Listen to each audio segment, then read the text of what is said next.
Join Cell Academy, Goa's best coaching for IIT, JEE and medical exam preparations for class 8 to 12. State toppers for NEET and JEE Main 2024, both produced by Cell Academy. Admissions are now open for class 8 to 12 and repeaters medical batch for NEET 2025. We have study centers at Margao, Vasco and Porvorim. Prices of coconut in Goa were stable during the initial part of this year. However, since September onwards, August 2024 onwards, the prices of coconut are increasing in Goa. Increase is seen across all grades, like even smaller and larger. The major factor which are attributed by the market is one is the limited supply, especially the major producing states like Karnataka, Tamil Nadu, Kerala.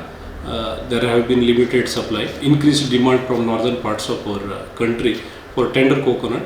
Rhinoceros beetle problem is there, whitefly problem is there, bud rot, pest and diseases have also contributed benefits in terms of increasing their profitability, which otherwise was very stable. During 2023-2024, the product area under coconut in Goa was 24,670 hectares with a production of around 1,05,000 tons. So the 4.26 tons per hectare was the average yield of coconut in Goa.